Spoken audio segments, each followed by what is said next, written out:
ప్రియమైనటువంటి సహోదరి సహోదరులారా, ఈ దినం ఆరాధనకు కూడా వచ్చినటువంటి మీకు అందరికీ కూడాను యేసుక్రీస్తు ప్రశస్త నామములో శుభాలు వందనాలు తెలియజేస్తూ ఉన్నాను. ఈ దినము ఫాదర్స్ డే, తండ్రుల యొక్క దినోత్సవం. తండ్రులను జ్ఞాపకం చేసుకుంటూ, తండ్రి ప్రేమను జ్ఞాపకం చేసుకుంటూ, తండ్రులను స్మరించేటువంటి ఈ దినం.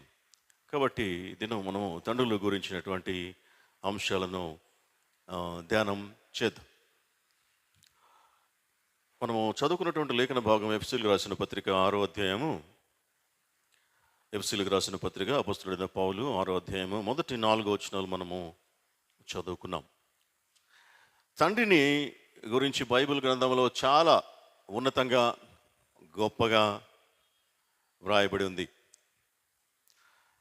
తండ్రే కానీ అక్కడ చెడ్డ తల్లి లేదా చెడ్డ తండ్రి అనేటువంటి మాటలు ఎక్కడ కానీ మనకు కనిపించవు. ఒకవేళ తండ్రి చెడ్డోడైతే కావచ్చేమో, కానీ తన కుమారునికి తండ్రి ఎప్పుడు కూడాను మంచివాడే. కుమారుని విషయంలో తండ్రి ఎప్పుడు కూడాను ఉన్నతంగాను గొప్పగాను ఆలోచించేటువంటి వాడే. తన తండ్రి తన కుమారునికి అన్ని విషయాల్లో కూడాను గొప్పగా ఉండాలి అని తలంచేటువంటి వాడే. ఒకవేళ తాను మంచోడు కాకపోయినంత మాత్రాన చెడ్డ తండ్రి అని మనము చెప్పలేము. ఒకవేళ తండ్రి చేయాల్సినటువంటి డ్యూటీస్లో చెయ్యకపోతే అది వేరే విషయం. అది కొన్ని ఎక్సెప్షన్స్ ఉన్నాయి, ఎక్సెప్షనల్ కేసెస్ ఉన్నాయి. తండ్రి చేయాల్సినటువంటి డ్యూటీ చేయకపోతే అది అటువంటి వాళ్ళు ఒకరో ఇద్దరు ఎక్కడో ఉంటారు. అటువంటి వారి గురించి మనం మాట్లాడుకోవడం లేదు, అటువంటి వారి గురించి కాదు. తండ్రి అంటే సమకూర్చేటువంటి వాడు, సమకూర్చి పెట్టేవాడు. అన్ని విషయాల్లో ఒక బిడ్డ పెరగడానికి ఎదగడానికి కావలసినటువంటి అన్ని ఏర్పాటు చేసేటువంటి వాడు, సమకూర్చేటువంటి వాడు తండ్రి. అందుకే మన పరమ తండ్రిని కూడాను, పరమ తండ్రికి పేరు సమకూర్చువాడు అని. అబ్రహాము అన్నాడు కుమారుడితోటి, ఆయనే చూసుకుంటాడులే అని. గొర్రెపిల్లేది అని ఇసాకు అడిగినప్పుడు అబ్రహామును, ఆయనే చూసుకుంటాడు. ఆయన చూసుకునేవాడు అంటే సమకూర్చేటువంటి వాడు. తండ్రి యొక్క బాధ్యత అది. తండ్రి ఎప్పుడూ కూడాను ఇచ్చేవాడే. ఇవ్వటం తండ్రి యొక్క తత్వం, ఇవ్వటం తండ్రి యొక్క నేచర్. ఇవ్వడమే తండ్రికి తెలుసు. మరి ఇవ్వని తల్లిదండ్రులు కూడా ఉంటారు కదా అని అనుకోవచ్చు. అందుకే ముందే చెప్పింది, అటువంటి వారి గురించి కాదు. తండ్రి నేచర్ ఇవ్వటం. ఇక ఆ నేచర్కి విరుద్ధంగా ఉండేవాళ్ళు ఉన్నారు అంటే వాళ్ళ గురించి మనం మాట్లాడుకోవటం లేదు. కానీ తండ్రి ఇచ్చేవాడు. అందుకే పరమ తండ్రి మనకు అన్నీ ఇచ్చాడు. తన స్వరూపం ఇచ్చాడు, తన పోలిక ఇచ్చాడు, తన జీవం ఇచ్చాడు. అన్నిటిని మించి ఆ జీవము, ఆ స్వరూపము, తన పోలిక పోగొట్టుకున్నప్పుడు తిరిగి పోగొట్టుకున్నటువంటి వాటిని నిలవబెట్టడానికి ప్రాణం ఇచ్చాడు. ఇంతకంటే ఇంకెవరు ఏమి ఇవ్వగలరు?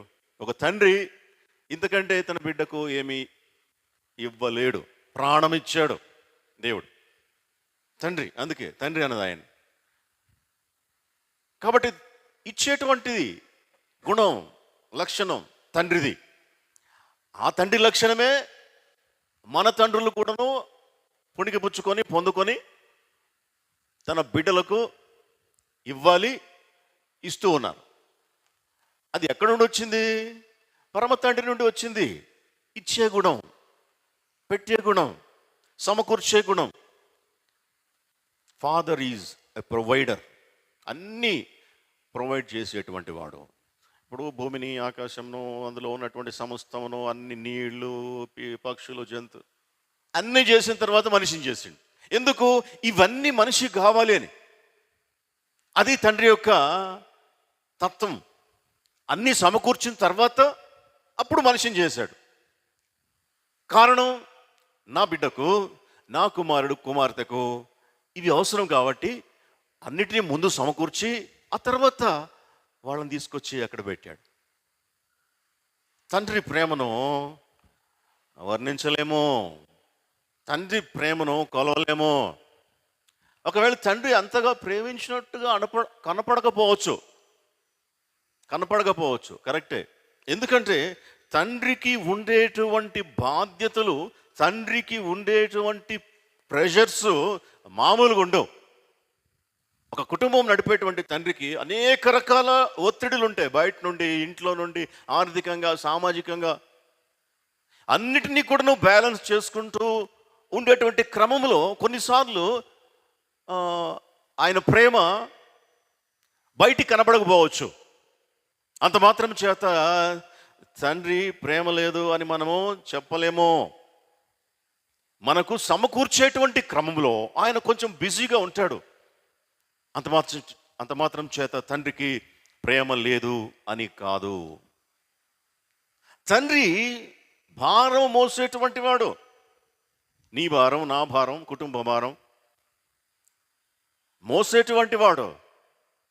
ఆ భారము మోసేటువంటి క్రమములో చాలాసార్లు చాలా బిజీగాను, చాలా సీరియస్గాను, చాలా డిప్రెస్డ్గాను ఉంటాడు తండ్రి. దాన్ని అర్థం చేసుకోవలసినటువంటి బాధ్యత పిల్లలకు ఉన్నది. దాన్ని అర్థం చేసుకోవాలి. కానీ మా నాన్న ఇట్లా ఉంటాడు, ఎప్పుడు కూడా మూడిగా ఉంటాడు, మాట్లాడుకుని ఉంటాడు అని చాలామంది అనుకుంటారు. అంత మాత్రం చేత ఆయనకు ప్రేమ లేదని కాదు. ఆయనకు ఉండేటువంటి భారమును బట్టి, బాధ్యతను బట్టి చాలా కొంచెం రిజర్వ్గా కూడాను ఉంటారు తండ్రులు. కాబట్టి తండ్రి ప్రేమను మనము అంత తక్కువగా అంచనా వేయలేము. ఆయన భారము వహించువాడు, భారం మోసేటువంటి వాడు తండ్రి. ఇంకా తండ్రి రక్షకుడు, ప్రొటెక్టర్. కుటుంబాన్ని రక్షించేటువంటి వాడు, బిడ్డలను రక్షించేటువంటి వాడు, కాపాడేటువంటి వాడు, బిడ్డలను పెంచి పెద్ద చేసేటువంటి వాడు. వాళ్ళకి ఏ అవసరం వచ్చినా ఇంట కానీ బయట కానీ వారికి సంబంధించినటువంటి ప్రతి అవసరాలను కావలసినటువంటి అన్నిటినీ కూడాను తీసుకుని వచ్చేటువంటి వాడు. వారు ఎదుగుచూ ఉండగా వారికి ఏమీ హాని కలగకుండా వారిని కాపాడేటువంటి వాడు, సంరక్షకుడు. తండ్రి లేదా సంరక్షకుడు అనేటువంటి కాలం చూస్తాం మనం అప్లికేషన్స్లో. తండ్రి లేదా సంరక్షకుడు అని. తండ్రి అంటే సంరక్షకుడు అని అర్థం. రక్షించేవాడు, ఆపదల నుండి రక్షించేవాడు, ఈ లోకం నుండి రక్షించేవాడు, అపవాది నుండి రక్షించేవాడు, రక్షించేటువంటి వాడు తండ్రి. కని పడేస్తే పెరుగుతాడా పిల్లడు? వాడు పెరుగుతూ ఉండగా అనేకమైనటువంటి విషయాలలో వానికి రక్షణ వలయంగా ఉండేటువంటి వాడు తండ్రి.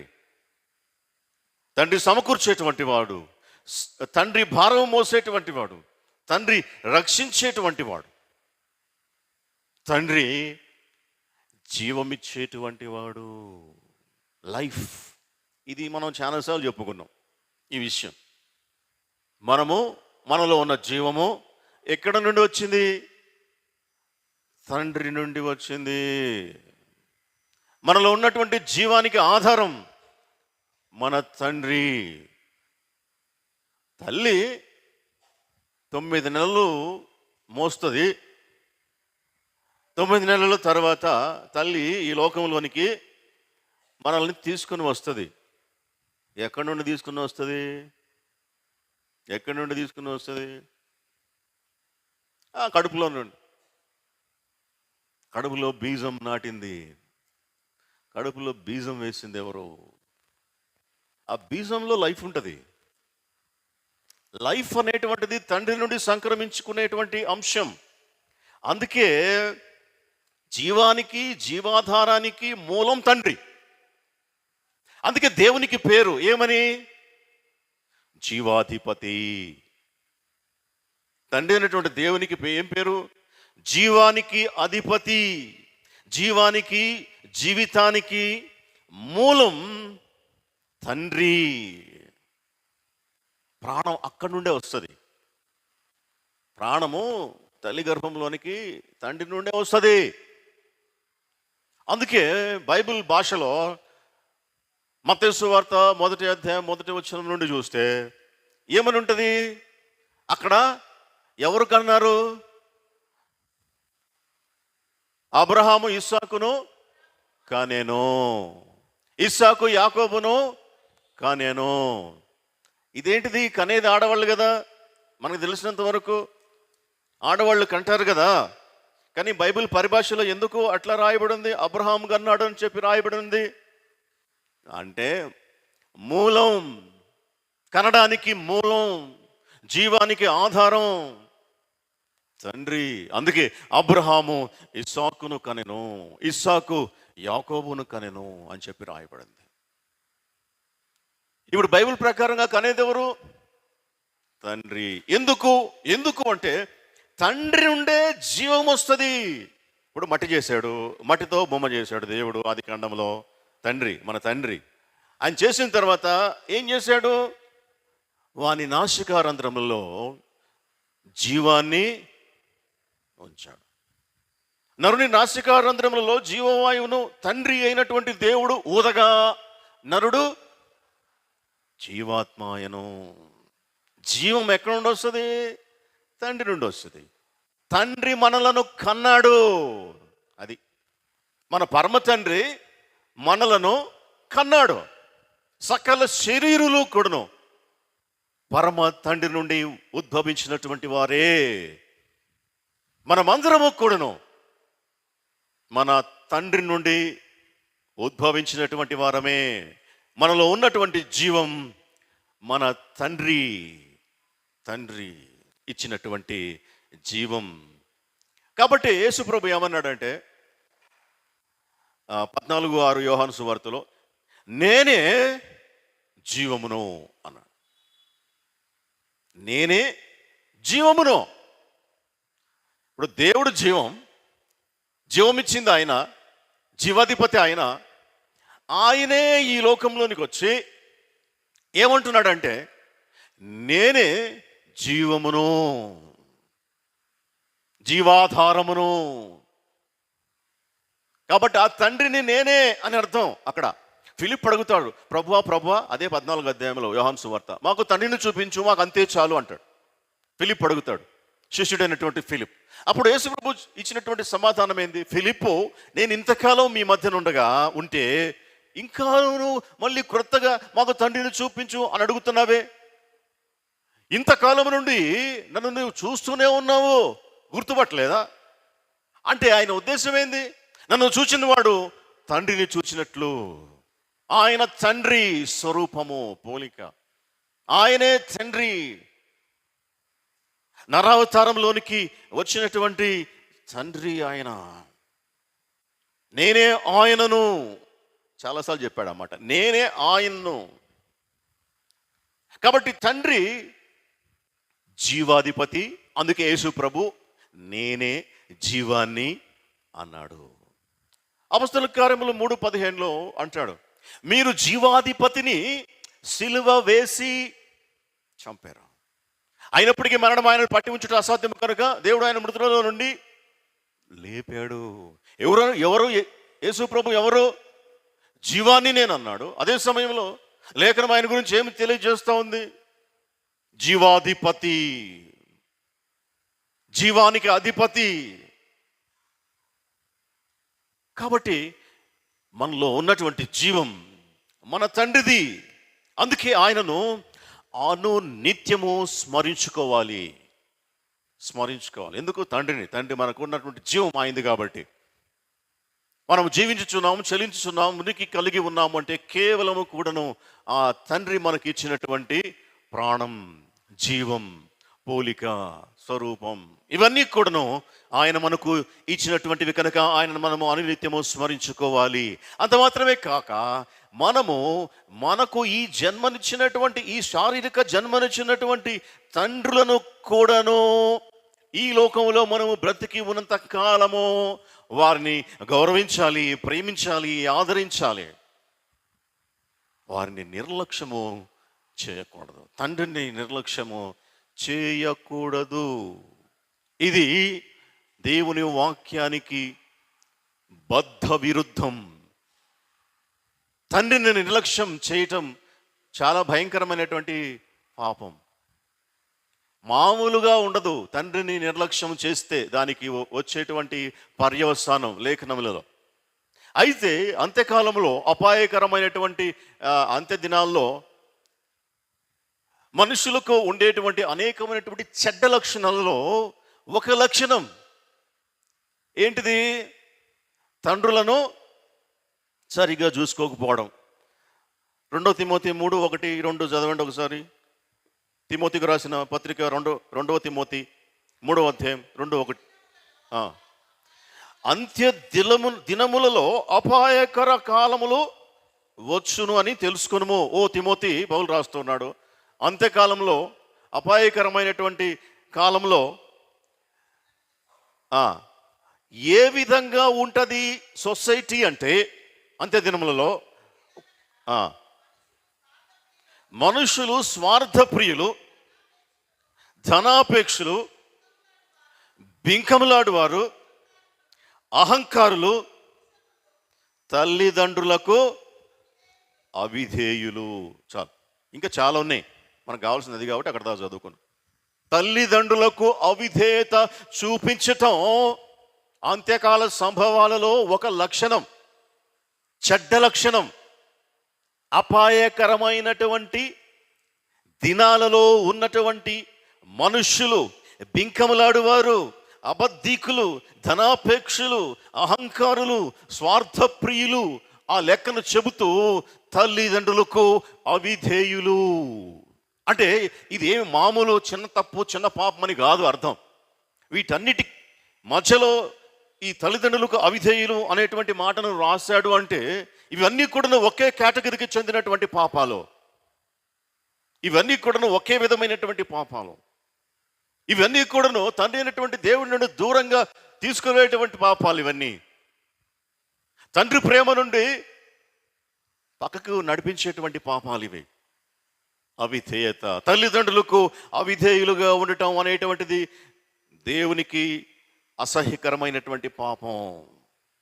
అందుకే తండ్రిని ప్రేమించాలి, గౌరవించాలి, సన్మానించాలి అనేటువంటి మాటను మనం ఇక్కడ చూస్తాం.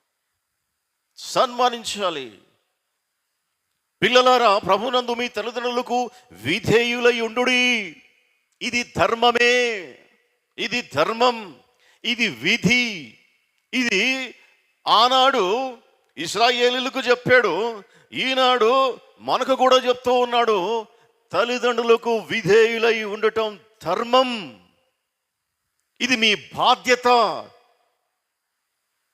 కానీ ఈ రోజుల్లో పిల్లలు అంతగా కాదు, చాలా తక్కువ విధేయులుగా ఉండటం.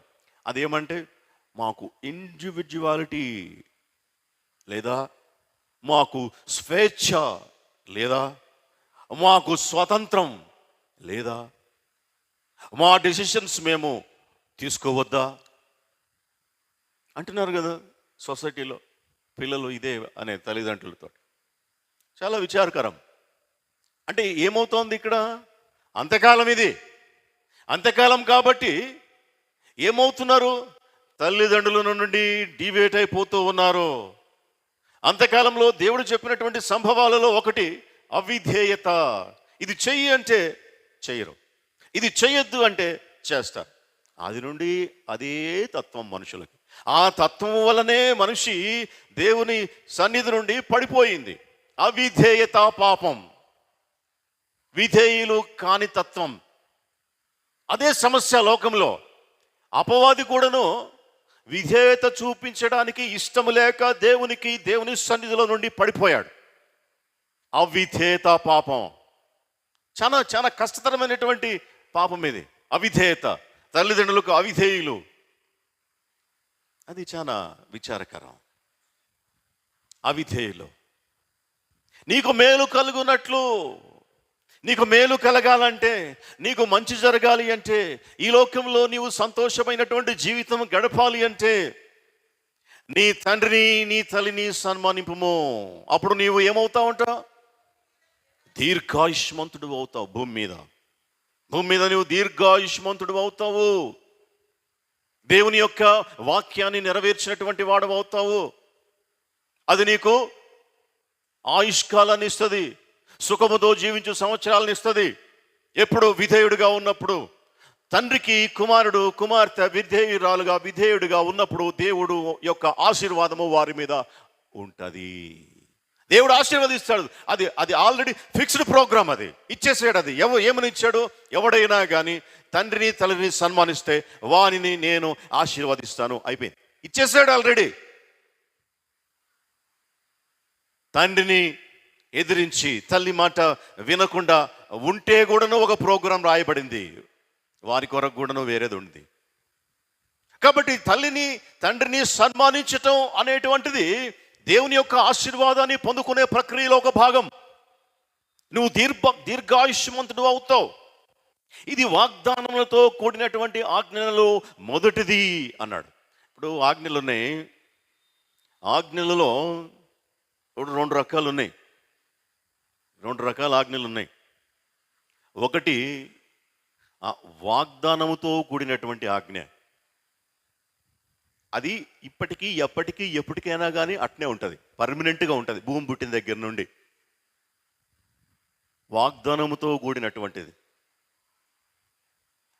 ఆ ఆజ్ఞను పాటిస్తే ఆ వాగ్దానానికి దేవుడు ఇచ్చేటువంటి ప్రతిఫలాన్ని మనము పొందుకుంటాం. అది ఆజ్ఞ. ఇంకొక ఆజ్ఞ ఉంది. ఆ ఆజ్ఞ ఏమంటే ఈ పని చేస్తే ఈ ఆశీర్వాదం ఇస్తాడు అని మొదట చెప్పుకున్నాం కదా. ఇంకోటి, నీవు ఈ పని చేయకుంటే నీకు శిక్ష విధించబడుతుంది. ఇది ఇంకొక రకమైనటువంటి ఆజ్ఞ. మొదటిదేమో వాగ్దానంతో కూడినటువంటిది, రెండవదేమో శిక్షతో కూడినటువంటిది. ఏదైనా ఇప్పుడు ఈ పని చెయ్యి అంటే చేయకపోవడం, చెయ్యొద్దు అంటే చేయడం, ఈ రెండు కూడా తప్పే. అయితే వాగ్దానంతో కూడినటువంటి ఆజ్ఞలు ఉన్నాయి, శిక్షతో కూడినటువంటి ఆజ్ఞలు ఉన్నాయి. బాగా తెలుసుకోవాలా, బాగా గుర్తుపెట్టుకోవాలి క్రైస్తవ జనం ఈ విషయాలు. వాగ్దానంతో కూడినటువంటి ఆజ్ఞలను మనము పాటించినప్పుడు దేవుని యొక్క ఆశీర్వాదాన్ని పొందుకుంటాం. మన తల మీద దేవుని యొక్క ఆశీర్వాదం కుమ్మరించబడుతుంది. వాగ్దానము దాని వెనకాల ఉన్నది కాబట్టి, ఆజ్ఞ వెనకాల వాగ్దానం ఉన్నది కాబట్టి, ఆశీర్వాదం ఉన్నది కాబట్టి కుమ్మరిస్తాడు. అది ఎప్పుడైనా కానీ ఒకే రకంగా ఉంటుంది. అయితే శిక్ష ఉంది కదా, ఆజ్ఞ అతిక్రమమే పాపము అనేటువంటిది ఒకటి ఉంది కదా. ఈ ఆజ్ఞను నువ్వు అతిక్రమిస్తే ఇదిగో ఈ శిక్షను నీకు విధిస్తాను అనేటువంటిది ఒకటి ఉన్నది కదా. అంటే శిక్షతో కూడినటువంటి ఆజ్ఞ, దానికి అది రద్దు చేయడానికి యేసు ప్రభు ఈ లోకంలోనికి వచ్చాడు. ఆ శిక్ష తాను వేసుకున్నాడు. ఆజ్ఞలలో వాగ్దానంతో కూడినటువంటిది, శిక్షతో కూడినటువంటిది రెండు ఆజ్ఞలు ఉన్నాయి. వాగ్దానంతో కూడినటువంటి ఆజ్ఞలో ఏ విధమైనటువంటి మార్పు ఉండదో, శిక్షతో కూడినటువంటి ఆజ్ఞలో దేవుడు కలగజేసుకొని దేవుడే నరవతారిగా ఈ లోకంలోనికి వచ్చి ఆ శిక్షను తన మీద వేసుకున్నాడు. అందుకే రోమీయులకు రాసిన పత్రిక 8వ అధ్యాయం ఏమిటంటే, క్రీస్తు యేసునందున్న వారికి ఏ శిక్షా విధి లేదు. అది సూత్రం, ఫార్ములా. యేసుక్రీస్తునందు ఉంటే ఏ శిక్షా విధి లేదు. కాబట్టి ఇక్కడ అందుకే ప్రత్యేకించి పౌలు భక్తుడు ఎఫెసీ సంఘానికి రాస్తున్నాడు, ఇది వాగ్దానముతో కూడినటువంటి ఆజ్ఞలలో మొదటిది అంటున్నాడు. ఈ వాగ్దానం నువ్వు ఒబే అవుతావా, నిన్ను ఆశీర్వదిస్తా. ఇది వాగ్దానం. కాబట్టి ప్రతి బిడ్డ, ప్రతి కుమారుడు తన తండ్రికి తల్లికి లోబడాలి. ఇది ధర్మము, దేవుని యొక్క మాట. అయితే సన్మానించడం అంటే ఏంది? ఇక్కడ అన్నాడు, నీ తల్లిని నీ తండ్రిని నీ తల్లిని సన్మానింపుము, అప్పుడు నీవు భూమి మీద దీర్ఘాయుష్మంతుడు అవుతావు అన్నాడు. సన్మానించడం ఏంటిది? సన్మానించడం అంటే మనకు తెలిసినంత వరకు కూడాను ఒక శాలువ కప్పి దండేయడం సన్మానించడం. సన్మానం అంటే అదే మనకు తెలిసినంత వరకు. మనం వాడేటువంటి అర్థం కూడాను ఈ సొసైటీలో అదే సన్మానించడం అంటే. కానీ సన్మానించడం అంటే, తండ్రిని సన్మానించడం అంటే అది కాదు. శాలువ కప్పినంత మాత్రాన తండ్రిని సన్మానించడం కాదు. దండేసినంత మాత్రాన తల్లిని తండ్రిని సన్మానించడం కాదు. మనకి సన్మానించడం అంటే ఏంది? సన్మానించడం అంటే ఏంటంటే ఒక్కొక్క విషయాన్ని మనం పరిశీలన చేస్తే, సన్మానించడం అంటే వారు ఏ స్థానంలో ఉన్నప్పటికీ, అనగా ఏ స్థితిలో ఉన్నప్పటికీ, వారు ఆరోగ్యవంతులుగా ఉన్నారా, అనారోగ్యవంతులుగా ఉన్నారా, వారి యొక్క మానసిక పరిస్థితి సరిగ్గా ఉందా, సరిగ్గా లేదా, వారు ధనవంతులుగా ఉన్నారా, దరిద్రులుగా ఉన్నారా, తండ్రి వారు స్థితిని బట్టి కాక, వారు ఏ స్థితిలో ఉన్నా, ఏ స్థానంలో ఉన్నా వారిని గౌరవించటం. ఇది మొదటిది సన్మానించటంలో. వారి స్థితిని బట్టి గౌరవించటం, ప్రేమించటం అనేటువంటిది ఈ లోకస్తులు చాలామంది చేస్తారు. బాగుంటే, ఆరోగ్యంగా ఉంటే బాగానే ఉంటారు. కొంచెం ఆరోగ్యం తప్పి మంచాన్ని పడితే తీసుకుపోయేసి ఏ ఓల్డ్ ఏజ్ హోమ్లోనో పడేస్తారు. లోకంలో జరిగేది ఇది. అందరూ ఏ క్రైస్తవులు, నాన్ క్రిస్టియన్స్ అనేటువంటి తేడా లేకుండా ఎక్కువ భాగం జరుగుతున్నటువంటి అంశం ఇది. బాగుంటే బాగుంటారు, నడుచుకుంటూ తిరుగుతూ ఆరోగ్యంగా ఉంటే మంచిదే. లేదా ఏదైనా ఎసెట్స్ ఉంటే తల్లికి వారి వెనకాల ఏదైనా ఆస్తులు ఉంటే బాగానే ఉంటారు, ప్రేమిస్తారు. వాళ్ళు ఏదైనా చెప్తే కూడా పోనీలే అని చెప్పేసి విధేయత చూపిస్తారు. ఎందుకు? వారి వెనకాల వేరే ఉన్నాయి కాబట్టి. వాటి కోసం ఆయన ఏ స్థితిలో ఉన్నా, ఆయన దగ్గర ఏమీ లేకపోయినా, దరిద్రుడుగా ఉన్నా లేకపోతే అనారోగ్యవంతుడిగా ఉన్నా, ఎటువంటి స్థితిలో ఉన్నా ఆయన స్థితిని బట్టి కాక, ఆయనను ఉన్నవాడు ఉన్నట్టుగా ఆయనను గౌరవించటం, సన్మానించటం అంటే. సన్మానించడం అంటే ఏమంత చిన్న విషయం ఏమి కాదు. ఇశ్రాయేలుకు దేవుడిచ్చాడు, మీలో ప్రతి వాడు తన తండ్రికి తల్లికి భయపడవలెను అన్నాడు. భయపడతారు, చిన్నప్పుడు భయపడతారు. ఒక ఎలిమెంట్ స్కూల్ భయపడతారు, మ్యాక్సిమం 10th క్లాస్ దాకా భయపడతారు. ఆ తర్వాత భయపెడతారు, తండ్రిని భయపెడతారు. తండ్రిని తరుముకొని కొట్టేవాళ్ళు లేరా? ఎంత ఘోరమైనటువంటి ఆ పాపం అంటే అది. ఆ పాపానికి నిష్కృతి లేదు. దేవుని పక్షంలో మాట్లాడుతున్నాను. తండ్రిని అపహసించడం, తండ్రిని కొట్టడం, తండ్రిని అవహేళన చేయటం, అబ్బో, అసలు అది ఊహించడానికి కూడా అసలు అందనంత శిక్ష సిద్ధంగా ఉంటుంది అటువంటి వారి కోసం. తండ్రిని గౌరవించటం, ఆయన ఏ స్థితిలో ఉన్నా సరే, ఆయన మానసిక స్థితి సరిగ్గా లేకపోయినా సరే, ఆయన శారీరక స్థితి సరిగ్గా లేకపోయినా సరే, ఆయనకు ధనవంతుడు కాకపోయినా దరిద్రుడైనప్పటికీ సరే, మనకు జీవాన్ని పోసినటువంటి వాడు. ఆయన లేకుంటే మనలో ఈ జీవం, ఈ శరీరం, ఈ బ్రతుకు, ఈ జీవితం ఉండదు. ఎంత ఆశ్చర్యకరం అంటే ఆ విషయంలో, అంటే సొసైటీ నడిచేటువంటి విధానం, తండ్రితో డీల్ చేసేటువంటి విధానం పిల్లలను చూస్తే చాలా ఆశ్చర్యంతో పాటు భయం కూడా కలుగుతుంది, కోపం కూడా కలుగుతుంది. ఎందుకు అంటే అంతగా కుళ్ళిపోయింది కుటుంబ వ్యవస్థ. ఎందుకంటే ఇది అంత్యకాలం కాబట్టి, ఎందుకంటే ఇది అపాయకరమైనటువంటి కాలం కాబట్టి. అంత్య దినాల్లో ఉన్నాం మనం. తల్లిదండ్రులకు బిడ్డలు అవిధేయులుగా జీవించేటువంటి కాలం ఇది, దుర్మార్గమైనటువంటి కాలం. ఆయన ఏ స్థితిలో ఉన్నా గౌరవించాలి. తల్లిదండ్రులు, తండ్రి చిన్నప్పుడే వదిలేసి వెళ్ళిపోతాడు. అటువంటి వాళ్ళ గురించి మనం మాట్లాడడంలే, అటువంటి వాళ్ళ గురించి కాదు. అందుకే ముందు చెప్పింది, ఆయన provider, protector, sustainer, life giver. ఇవన్నీ ముందు ఎందుకు చెప్పుకుందంటే, ఈ బాధ్యతలన్నీ నిర్వహించినటువంటి ఒక తండ్రి గురించి మనం మాట్లాడుకుంటున్నాం. కనిపడేసి వదిలేసి వెళ్ళిపోయినటువంటి వాళ్ళు చాలామంది ఉన్నారు. అటువంటి వాళ్ళ గురించి, బాధ్యత లేనటువంటి వాళ్ళ గురించి మనం మాట్లాడుకోవటం లేదు. బాధ్యత కలిగి బిడ్డలను, కుమారులను పెంచి పెద్ద చేసినటువంటి తల్లిదండ్రుల గురించి మాట్లాడుకుంటున్నాం మనం. కాబట్టి మన మాటలలో ఆ గౌరవం కనపడాల. మన మాటలలో వాళ్ళని గౌరవించేటువంటి విధానం కనపడాల. ఎట్టంటే మాట్లాడకూడదు తండ్రిని. కొంతమంది మాట్లాడడం చూస్తూ ఉంటాము, ఏదో గోడతో మాట్లాడుతున్నట్లు, ఏదో ఆ కుర్చీతో మాట్లాడుతున్నట్టు మాట్లాడతారే. అంటే అటు అలవాటు అయిపోయింది, ఏం చేయలేం. ఇప్పుడు మారద్దు అనుకుంటే ఇప్పుడు మారదేమో తెలియదు. ఎంత అసలు అక్కడ మనిషి ఉన్నట్టు కూడా ఆయన ఎవరు? నీ జన్మకు కారకుడు, నువ్వు ఈ భూమి మీదకి రావడానికి కారకుడు, నీలో ఉన్న జీవం, నీలో ఉన్న రక్తం, నీలో ఉన్న ప్రాణం ఆయన నుండి వచ్చింది. ఇంత స్పృహ కూడా ఉండదు. ఏదో ఒక మొద్దుతో మాట్లాడుతున్నట్టు ఏటో చూసుకుంటా. అస్సలు ఇంత కూడా కొంచెం కూడా ఎంత ఎంత దుర్మార్గమైనటువంటి కార్యం అంటే నేర్చుకోవాలా, మనం తెలుసుకోవాలి. తెలియకపోతే తెలుసుకోవాలి, తెలుసుకొని నేర్చుకోవాలి. తండ్రితో మాట్లాడేటువంటి విధానం అది కానే కాదు. తండ్రితో మాట్లాడేటువంటి విధానం అది కానే కాదు. మనం మాట్లాడేటువంటి ప్రతి మాటలో గౌరవం కనపడాలా. తండ్రి ఎడల గౌరవం ఉండాలా. మనం ఎంత పెద్దోళ్ళమైనా కావచ్చు, తండ్రి తండ్రి తండ్రి ఆయన పెడితే పుట్టినటువంటి భిక్ష మన ప్రాణం, అది ఎప్పటికీ మర్చిపోకూడదు. తండ్రిని నిర్లక్ష్యం చేసేటువంటి వారి గురించి లాస్ట్లో చెబుదాం. కాబట్టి మనం మాట్లాడేటువంటి ప్రతి మాటలో గౌరవం ఉండాలి.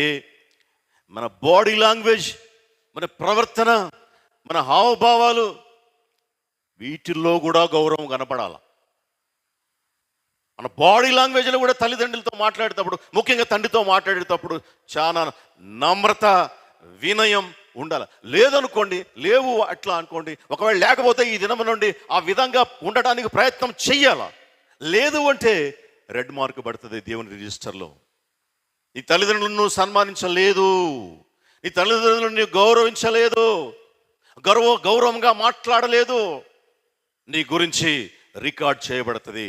దానికి నువ్వు రేపు క్రీస్తు న్యాయపీఠం ఎదుట సమాధానం చెప్పాలి. సిగ్గుతో తల ఉంచుకోవాలి. దానికి విధించేటువంటి శిక్ష ఏదో మనకైతే తెలీదు. కాబట్టి ఈ విషయాల్లో మనం చాలా జాగ్రత్తగా ఉండాలి. మన యాటిట్యూడ్ కూడా తండ్రి ఎడల గౌరవంగా ఉండాలి. యాటిట్యూడ్, మన బాడీ లాంగ్వేజ్, ఇది ఏంది సన్మానించడం అంటే. చాలామంది తల్లిదండ్రులు పుట్టినరోజుకి లేకుంటే మ్యారేజ్ డేస్కి ఎక్కడో ఉంటారు కదా, పిల్లలు వస్తారు, వచ్చి ప్రేయర్ మీటింగ్ పెడతారు. ప్రేయర్ మీటింగ్ పెట్టి ఆ తల్లిని ఆ తండ్రిని 2 దండలు వేస్తారు, ఒక 2 శాలువలు కప్పుతారు, ఏదో 2 మాటలు డాడీ మంచిగా చూశాడు అని, అంతే. నెక్స్ట్ డే ఆ తర్వాత అదే సన్మానించడం అంటే. సన్మానించడం అంటే అది కాదు, ఇవి సన్మానించడం అంటే. ఇది సన్మానించడం అంటే వారు సమక్షంలో ఉన్నప్పుడే కాదు, అంటే తండ్రి ఎదురుగా ఉన్నప్పుడే కాదు, తండ్రి ఎదురుగా లేనప్పుడు కూడా ఆయన గురించి గౌరవంగా మాట్లాడాలి. ఇది సన్మానించడం అంటే. తండ్రి ఎదురుగా ఉన్నప్పుడు కాదు, ఆయన లేనప్పుడు కూడా ఆయన గురించి ఎక్కడన్నా వేరే చోట మాట్లాడేటప్పుడు కూడా, ఆయన గురించి నీ భర్తతో లేదా నీ భార్యతో మాట్లాడేటప్పుడు, తండ్రి గురించి నీ బామర్దులతోటి ఇంక వాళ్ళతోటి వీళ్ళతోటి మాట్లాడేటప్పుడు గౌరవంగా మాట్లాడాలా. అది సన్మానించడం అంటే. తండ్రిని సన్మానించడం అంటే అది దండేసి దండం పెట్టడం కాదు. తండ్రిని సన్మానించడం అంటే చచ్చిన తర్వాత పెద్ద పెద్ద సమాధులు కట్టడం కాదు. తండ్రిని గౌరవించడం అంటే తండ్రి బ్రతికున్నప్పుడే ఆయనకు ఇవ్వవలసినటువంటి స్థానం ఆయనకి ఇచ్చి, ప్రతి విషయంలో, మాట యందు, ప్రవర్తన యందు, యాటిట్యూడ్లోనూ ఆయనకు ఇవ్వాల్సినటువంటి గౌరవం ఆయనకు మనము ఇవ్వాలి. రెండవది, తండ్రిని ప్రేమించాలి. తండ్రిని ప్రేమించాలి. అంత మాత్రమే కాదు, తండ్రి మాటకు విలువ ఇవ్వాలి. తండ్రిని ప్రేమించాలి, తండ్రి మాటకు విలువ ఇవ్వాలి. తండ్రి ప్రేమను పొందకుండానే మనం ఇంతటి వాళ్ళమైనామా? తండ్రి పుట్టినప్పుడు ఎంత ప్రేమిస్తాడో మీకు పిల్లలు పుట్టినప్పుడు అర్థమవుతుంది. నాకు కూడా అంతే. నాకు పిల్లలు పుట్టిన తర్వాత మా నాన్న ఎంత కష్టపడి ఉంటాడా, ఎంత ప్రేమించుంటాడా అనేటువంటి విషయం ప్రాక్టికల్గా అర్థమైంది. ఎత్తుకుంటారు, గుండెల మీద ఎక్కించుకుంటారు, ఇది అన్నీ మన పైననే. అయినా ఏమన్నా మనం ఈసడించుకుంటామా? మనం ఏమన్నా విసుక్కుంటామా? కడుక్కుంటాము, ఇంకా ముద్దు పెట్టుకుంటాము. అరే ఎట్లొస్తుంది ఆ ప్రేమ? అదే ప్రేమతో కదా మనల్ని ప్రేమించింది మన తండ్రి, అదే ప్రేమతో కదా మనల్ని పెద్ద చేసింది మన తండ్రి. అందుకు కదా మనం ఇంత పెద్దోళ్ళమైనాం, అందుకు కదా ఇన్ని పెద్ద పెద్ద మాటలు మాట్లాడుతున్నాం. తండ్రిని కూడా నోరు మూసుకో, నీకేం తెలియదు, ఊరుకో, అంత ప్రేమించకుండా అంతటి పెద్దవాళ్ళం అవుతామా మనము? శాపం కొని తెచ్చుకుంటాం. తల్లిదండ్రులకు ఆ విధంగా మాట్లాడితే వాళ్ళ మాటకు విలువీయకుండా మాట్లాడతాం. వాళ్ళు ఏదైనా చెప్తే కసురుకుంటాం. వాళ్ళు ఏదైనా చెప్తే విన్నట్టుగా ఉంటాం. కొంతమంది ఉంటారు, ఏదైనా చెప్తే విన్నట్టుగా ఉండి చేస్తారు. ఆ తర్వాత పని ఏదైనా తెమ్మంటే విన్నాడో వినలేదో ఈ తండ్రికి తెలియదు. అరే నా కొడుకు చెప్పాను ఈ మాట, విన్నాడా లేదా, వినిపించుకున్నాడా లేదో కూడా తెలియదు. ఆ తర్వాత తీసుకొస్తాడేమో తర్వాత విషయం ఏం చెప్పింది. కానీ ఫస్ట్ అయితే మనము వాళ్ళకి ఇచ్చేటువంటి ఇంపార్టెన్స్ వాళ్ళకి ఇవ్వాలా. వాళ్ళు చెప్పినప్పుడు ఆ మాట కనీసం విన్నట్టుగానైనా ప్రవర్తించాలా. ఎంత సంతోషపడతారు వాళ్ళు. తండ్రిని దుఃఖపరచువాడు బుద్ధిహీనుడు. తండ్రిని దుఃఖపరచకూడదు, తండ్రిని ప్రేమించాలి, ఆయన మాటకు విలువ ఇవ్వాలి. మన తండ్రి ఎన్నో త్యాగాలు చేస్తుంటే తప్ప మనం ఈ స్థితికి వచ్చి ఉండం. మీకు తెలుసునా? ఎప్పుడైనా ఆలోచించారా? మన తండ్రి మన నిమిత్తము మనల్ని పెంచడానికి, మనల్ని పెద్ద చేయడానికి, మనల్ని చదివించడానికి తనకున్నటువంటి ఇష్టాలు, తనకున్నటువంటి అభిరుచులు, తనకున్నటువంటి కోరికలు అన్నిటినీ చంపుకుంటే తప్ప మనం పెరిగి పెద్దవాళ్ళం కాము. మన కోసం అన్నిటినీ వాళ్ళు సప్రెస్ చేసుకుంటారు, అణుచుకుంటారు, తీసివేసుకుంటారు కోరికల్ని. ఎందుకు? మన కోసం, మనల్ని పెంచడం కోసం, మనల్ని పెద్ద చేయడం కోసం. అది తండ్రి చేసేటువంటి త్యాగం. తండ్రి త్యాగాలతోటి ఆయన జీవితం బిడ్డల ఎడల జ్ఞాపకం చేసుకోవాలా. అన్ని త్యాగాలు చేస్తే తప్ప మనము ఈ స్థితికి రాలేదు అనేటువంటి విషయం జ్ఞాపకం చేసుకోవాలా.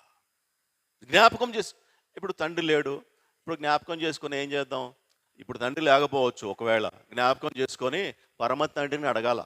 పరమ తండ్రి, నీ ఎదుట పరలోకానికి విరోధముగా నేను పాపం చేశాను, నీ కుమారునిగా ఉండడానికి నాకు యోగ్యత లేనంతగా నేను నా తండ్రి ఎడల నేను తప్పు చేశాను, కాబట్టి నన్ను క్షమించు అని అడిగితే దేవుడు క్షమిస్తాడు. దేవుడు క్షమిస్తే దానికి కూడా మార్గం ఉంది. అరే ఇప్పుడు మా తండ్రి లేడు కదా, నేను ఎట్లా ప్రేమించాలి? మరి మా తండ్రి లేడు ఈ లోకంలో, ఎట్లా అనుకోవడానికి ఏం అవసరం లే. మనం చేసింది ఏదో మనకు తెలుసు కాబట్టి పరమ తండ్రి దగ్గరికి పోయేసి క్షమాపణ అడిగితే ఆయన క్షమించేటువంటి తండ్రి, పరమ తండ్రి ఆయన. కాబట్టి మనము వారి యొక్క మాటకు విలువివ్వాలి. ఒకవేళ మన కోసం చేసినటువంటి త్యాగాలు, మన కోసం చేసినటువంటి చేసినటువంటి ఖర్చులు ఏమి లెక్క రాయడు తండ్రి.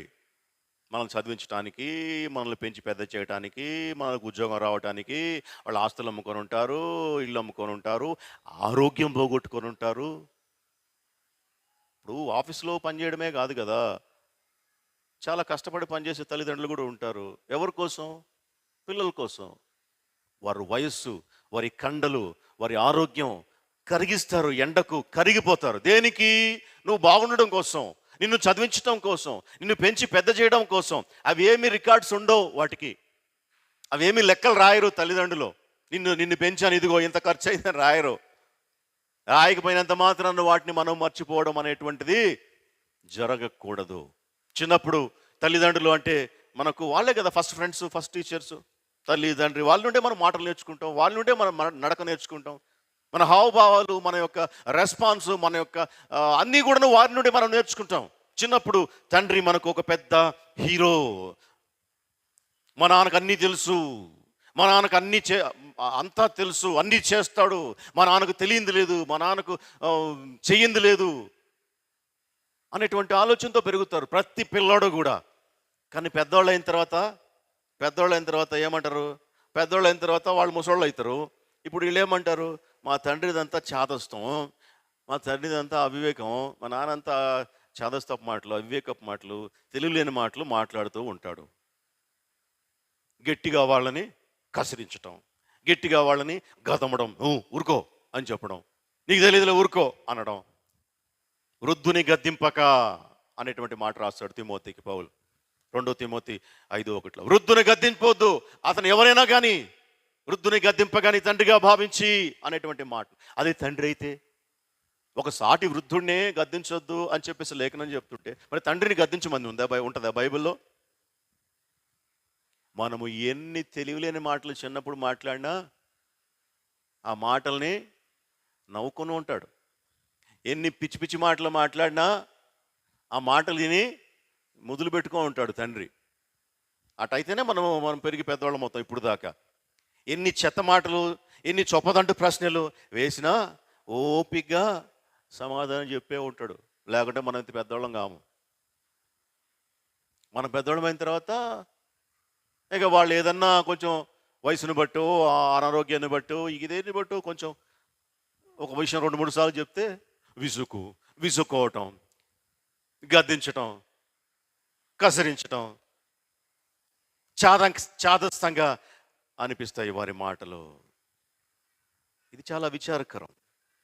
తండ్రిని ఎప్పుడూ కూడాను గేలి చేయకూడదు. తండ్రిని ఎప్పుడూ కూడాను ఎగతాళి చేయకూడదు. తండ్రిని ఎప్పుడూ కూడాను వెక్కిరించకూడదు. తండ్రిని వెక్కిరించేవానికి భయంకరమైనటువంటి దారుణమైనటువంటి శిక్షను దేవుడు బైబిల్ గ్రంథంలో రాయించి ఉంచాడు. తన తండ్రిని అపహసించి తన తల్లి యొక్క మాట విననొల్లనటువంటి సామెతలు 30:17 తన తండ్రిని అపహసించి తల్లి మాట విననొల్లని వాని కన్ను లోయ కాకులు పీకును, పక్షిరాజు పిల్లలు దానిని తినును. అపహాస్యం, చాలా కోపం దేవునికి అపహాసకులంటేనే కోపం ఆయనకి. ఏంది, ఎవరినో థర్డ్ పర్సన్ని అపహసించటమో లేకుంటే ఏదన్నా అటు పోతా ఉంటే పక్కన వినబడేటట్టుగా మాట్లాడి నవ్వడమో ఎగతాళి చేయడం అంటేనే దేవునికి ఇష్టం లేదు. అటువంటిది తండ్రిని ఎగతాళి చేస్తే, అపహసిస్తే దేవుడికి ఊరుకుంటాడా? కీర్తనల గ్రంథం 1 కీర్తనలు రాస్తాడు కదా, అపహాసకులు కూర్చుండు చోటను కూర్చోవద్దు అని తన బిడ్డలకు ఆజ్ఞ ఇచ్చినటువంటి దేవుడు, అటువంటి దేవుడు తన సొంత తండ్రిని అపహసిస్తే ఊరుకుంటాడా? తండ్రిని అపహసిస్తే వాని కన్ను కాకులు పీకుతాయట, గద్దలు వాణ్ణి తింటాయంట. అంత ఘోరమైనటువంటి శిక్ష దేవుడు లేఖనంలో రాయించి ఉంచాడు. క్రీస్తునందు ప్రియమైనటువంటి సహోదరి సహోదరులారా, తండ్రిని మనము గౌరవించాలి. తండ్రిని శపించకూడదు. తండ్రిని నిర్లక్ష్యం అన్నీ ఉన్నాయి. ప్రతి దానికి ఒక సెక్షన్ ఉంది బైబిల్ గ్రంథంలో. తండ్రి విషయంలో ఏమి చేసినా కూడా దానికి ఒక సెక్షన్ ఉంది, దానికి ఒక శిక్ష ఉంది. దాని గురించి మనం ఎప్పుడు కూడాను మర్చిపోకూడదు. తండ్రి యొక్క అధికారానికి మనము లోబడి ఉండాలి. ఇది ఒకటి ముగించేసుకుందాం. తండ్రిని అపహసించకూడదు. తండ్రి యొక్క అధికారానికి ఆయన చచ్చేదాకా మనము లోబడి ఉండాలా. తిట్టడం, గద్దించటం, కసిరించుకోవడం, మాట్లాడకుండా ఉండటం, ఎంత తండ్రి మనసు ఎంత గాయపరచబడుతుందో అనేటువంటి విషయం ఒకసారి మనం జ్ఞాపకం చేసుకోవాలి. అదంతా కూడా రికార్డ్ అయి ఉంటుంది. అదంతా కూడా దేవుని సన్నిధిలో రికార్డ్ అయి ఉంటుంది. తండ్రిని కానీ గద్దిస్తే, తండ్రిని అపహసిస్తే. కాబట్టి తండ్రి విషయంలో మనం ఆ విధంగా చేయడానికి లేదు. అందుకు కాదు దేవుడు మనకు ఈ లోకంలో జీవంతో ప్రాణంతో ఉంచింది. తండ్రి అధికారానికి మనము ఒప్పుకోవాలి. సామెతల గ్రంథంలో 3:6-7 రాయబడింది. ఏమని రాయబడింది అంటే, నీ ప్రవర్తన అంతటి యందు ఆయన అధికారంను ఒప్పుకొనుము, అప్పుడు ఆయన నీ త్రోవలను సరళము చేయును. ఇది దేవుని గురించి రాయబడినటువంటి మాట. నీ త్రోవల అన్నిటిలోనూ ఆయన అధికారానికి నువ్వు ఒప్పుకోవాలి. నీ ప్రవర్తన అంతటి యందును ఆయన అధికారానికి నువ్వు ఒప్పుకోవాలా. అప్పుడు నీ మార్గాలు సరళం చేయబడతాయి. దేవుని విషయంలో మన ప్రవర్తన ఆయన అధికారానికి ఒప్పుకోవాలి అని రాయబడినటువంటి మాట. తండ్రి విషయంలో కూడాను అదే విధమైనటువంటి ఈక్వేషన్ వర్కౌట్ అవుతుంది. మన ప్రవర్తన అంతటిపైన మన తండ్రికి అధికారానికి ఒప్పుకోవాలా. మనసులో ఒకవేళ ఒప్పుకునేటువంటి మనసు లేకపోయినా కష్టంగానైనా తండ్రి యొక్క అధికారానికి మన ప్రవర్తన మీద ఆయన అధికారానికి ఒప్పుకోవాలా? ఎందుకంటే ఇక్కడ కనబడేటువంటి తండ్రి ఆయన అధికారానికి ఒప్పుకోనటువంటి మనము కనబడనటువంటి పరమ తండ్రి అధికారానికి ఒప్పుకుంటామా? ఒప్పుకున్నానంటే అది నమ్మేదేనా? నమ్మేదేనా? బైబిల్ చెప్పేటువంటి మాట అది. నీకు కనబడేటువంటి నీ తండ్రిని అధికారానికి నువ్వు ఒప్పుకోకుండా నా ఇష్టానుసారంగా చేస్తా, నా జీవితం నా ఇష్టం అని అంటే, కనబడినటువంటి పరలోకమందున్నటువంటి ఆ తండ్రి మాటకు నువ్వేం ఆయన అధికారానికి నువ్వేం లోబడతావు? అది ఒట్టి మాట కదా. అసలు ఇంకా ఒట్టి మాట, అంత యాక్టింగ్ అనమాట, అంటే డ్రామా అనమాట, అంతే కదా. అదే చెప్తుంది బైబిల్ మొదటి యోహాను పత్రికలో. కనబడేటువంటి నీ సహోదరుని ప్రేమించలేనటువంటి వాడు కనబడినటువంటి దేవుని ఎలాగూ ప్రేమించగలడు? Same equation. నీ తండ్రిని నువ్వు ప్రేమించకపోతే పరమ తండ్రిని నువ్వేం ప్రేమిస్తావు? నీ తండ్రి అధికారానికి నువ్వు ఒప్పుకోకపోతే పరమ తండ్రి అధికారానికి నువ్వు ఏం ఒప్పుకుంటావు? నీ తండ్రిని నువ్వు గేలు చేస్తే పరలోకపు తండ్రి కూడా నువ్వు గేలు చేసినట్టేను. అవును, ఏమి తేడా లేదు, సేమ్. కాబట్టి ఈ విషయాలలో మనము చాలా జాగ్రత్తగా ఉండాలా. శారీరక తల్లిదండ్రులను దేవుడు మనకు ఒక ఆస్తిగా ఇచ్చాడు, ఒక గొప్ప అసెట్ మనకి ఈ లోకంలో. వాళ్ళు లేకపోతే మన జీవితం లేదు, మన ఎదుగుదల లేదు, మన భవిష్యత్తు లేదు, మన ఉద్యోగం లేదు, మన కుటుంబం లేదు. పెంచింది ఎవరు? పెద్ద చేసింది ఎవరు? చదివించింది ఎవరు? పెళ్లి చేసింది ఎవరు? ఇవన్నీ చేయబట్టి కదా మనం ఈ స్థితిలో ఉన్నాం.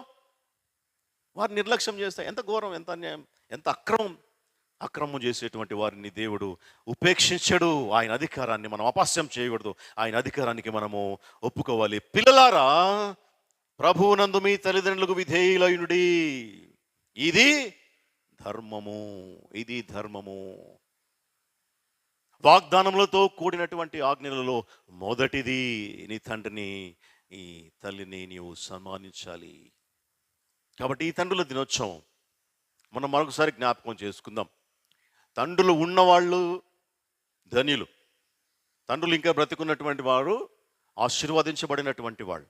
ఇప్పటికైనా వారి ఎడల మన యొక్క ట్రీట్మెంట్ ఒకవేళ కొంచెం డిఫరెంట్గా ఉంటే మార్చుకుందాం. ఒకవేళ తండ్రులు లేరు, వారి ఎడల మనం అనుచిత ప్రవర్తన చేశాము ఒకప్పుడు, జ్ఞాపకం చేసుకొని పరమ తండ్రి దగ్గరికి పోయి, ఆయన ఉన్నాడు కదా, తప్పిపోయిన కుమారుడు ఏ విధంగా ప్రార్థన చేశాడు, తండ్రి అని అట్లా పోయేసి పరమ తండ్రి దగ్గరికి పోయి, నేను తప్పు చేశాను నన్ను క్షమించు అంటే క్షమిస్తాడు. ఇక మళ్ళీ మన తండ్రి బతికొచ్చి ఆయన ఎడల మళ్ళీ మనం ప్రేమ చూపెట్టి మళ్ళీ ఆయన కుదరవు కదా, అవి జరిగేటువంటివి కావు. కాబట్టి పరమ తండ్రి దగ్గరికి పోయి క్షమాపణ అడగాలి. నేను చేసింది కరెక్ట్ కాదు కాబట్టి నన్ను క్షమించు అంటే ఖచ్చితంగా దేవుడికి క్షమించేటువంటి వాడు. అందుకే మనల్ని ప్రాణాలతో ఉంచాడు. ఇంకా మనం ప్రాణాలతో ఉన్నామంటే కారణం ఏంటంటే క్షమించబడవలసినటువంటి ఇంకా కూడా ఉన్నాయి, లెక్క సరిచూసుకోవలసినటువంటివి తండ్రి దగ్గర, పరమ తండ్రి దగ్గర ఇంకా ఉన్నాయి. వాటి లెక్క సరిచూసుకోవాలా తండ్రి దగ్గరికి పోయి. కాబట్టి క్షమాపణ అడుగుదాం. ఆయన ఏమనేవాడు కాదు. ఏమన్నాడు? తప్పైన కుమారుడు ఇంటికి వస్తే ఏమల్లా కౌగులించుకున్నాడు, ముద్దు పెట్టుకున్నాడు, మంచి బట్టలు వేసాడు, చెప్పులు వేసాడు, ఉంగరం పెట్టాడు, పెద్ద పార్టీ ఇచ్చాడు. మన పాపాలు మనం ఒప్పుకుంటే పరలోకంలో దేవదూతలు ఎదుట గొప్ప ఆనందం కలుగుతుందంట, గొప్ప సంతోషం కలుగుతుందంట మన పాపాలను ఒప్పుకుంటే. ఒక పాపి మరులుట పరలోకమందు దేవదూతల ఎదుట గొప్ప సంతోషం కలుగుతుంది. ఏం సిగ్గుపడాల్సిన అవసరమేలే. ఇప్పుడు మనం సిగ్గుపడితే దేవుడు మన గురించి రేపు దేవదూతల సిగ్గుపడతాడు. ఇదిగో నా గురించి నా దగ్గరికి వచ్చి క్షమాపణ అడగడానికి సిగ్గుపడ్డాడు, కాబట్టి వీని విషయం నేను మీ అందరి ముందు సిగ్గుపడుతున్నాను అంటాడు. ఆ పరిస్థితి మనం తెచ్చుకోవద్దు. తప్పులందరూ చేసి ఉంటారు, చేస్తారు, క్షమాపణ అడగాలి. దేవుని దగ్గరికి పోయి నా తండ్రి ఎడల నా తల్లి ఎడల చేసినటువంటి తప్పులు దయతో క్షమించు ప్రభువా అని క్షమాపణ అడగాలి. ఇప్పుడు తల్లిదండ్రులు ఇంకా ఉంటే వారి ఎడల మనము అనుచిత ప్రవర్తన చేయకుండా వారి అధికారానికి ఒప్పుకుంటూ వారి మాటలను గౌరవిస్తూ వారిని ప్రేమిస్తూ వారి ఎడల లోబడి ఉండాలి. ఇది ధర్మము. అంటే కృప పరిశుద్ధాత్మ దేవుడు మనకందరికీ సమృద్ధిగా అనుగ్రహించును గాక. ఆమేన్. ప్రార్థన చేసుకుందాం. కృపాభరిత